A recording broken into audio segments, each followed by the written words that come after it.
Assalamualaikum warahmatullahi wabarakatuh. Di sini kami akan menjelaskan tentang revenue cycle dan expenditure cycle. Kami berkelompok berdua orang. Saya Taufik Rahman Habibi dan teman saya Arifo Arya Putra. Pertama, saya akan menjelaskan tentang revenue cycle yang ada pada flowchart dan BPMN tersebut. Yang pertama, pelanggan melakukan pemesanan barang. Proses dimulai ketika pelanggan mengajukan pesanan kepada perusahaan untuk membeli barang tertentu. Dua, bagian penjualan menerima dan memproses pesanan. Setelah menerima order dari pelanggan, bagian penjualan mencatat data pesanan dan memastikan barang yang diminta tersedia. Tiga, gudang menyiapkan barang. Jika stok tersedia, bagian gudang mengambil dan menyiapkan barang sesuai jumlah yang dipesan pelanggan. Empat, pengirim barang kepada pelanggan. Barang yang telah disiapkan kemudian dikirim kepada pelanggan disertai dokumen penjualan seperti surat jalan atau invoice. 5. Pembuatan tagihan penjualan. Setelah barang dikirim, bagian administrasi atau akuntansi membuat tagihan pembayaran berdasarkan transaksi penjualan yang terjadi. Nomor 6. Pelanggan melakukan pembayaran. Pelanggan membayar sesuai jumlah tagihan yang telah diberikan perusahaan, baik secara tunai maupun transfer. Penerimaan dan catatan pembayaran. Bagian keuangan menerima pembayaran melalui catatan Bagian keuangan menerima pembayaran lalu mencatat transaksi tersebut ke dalam sistem perusahaan sebagai pendapatan. 8. Penyimpanan dokumen transaksi.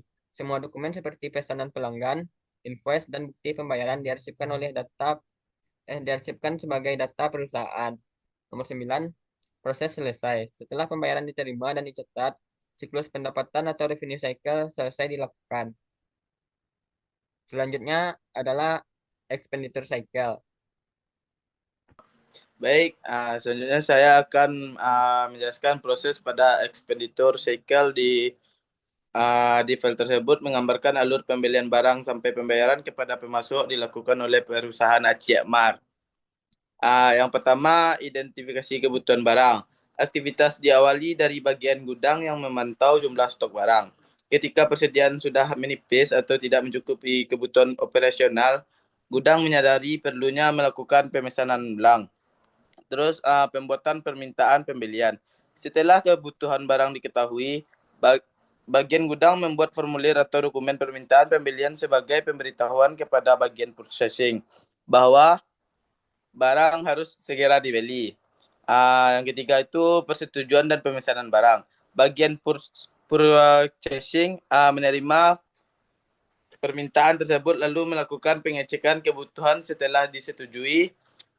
Purchasing membuat purchase order atau PO dan mengirimkannya kepada supplier sebagai bukti pemesanan resmi.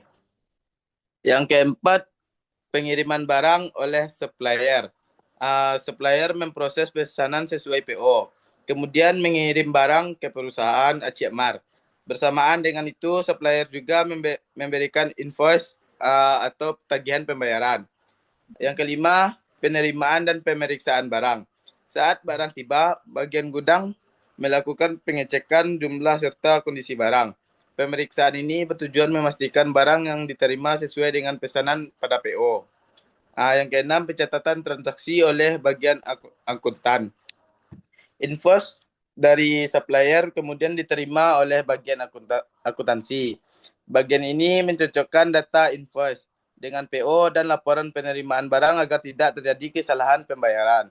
Yang ketujuh, pelaksanaan pembayaran jika seluruh dokumen sudah sesuai. Perusahaan melakukan pembayaran kepada supplier sesuai nominal tagihan dan waktu yang telah ditentukan. Yang ke-8 itu arsip dan penyelesaian proses. Setelah pembayaran berhasil dilakukan, seluruh dokumen transaksi disimpan sebagai arsip perusahaan dan siklus pengeluaran dianggap selesai.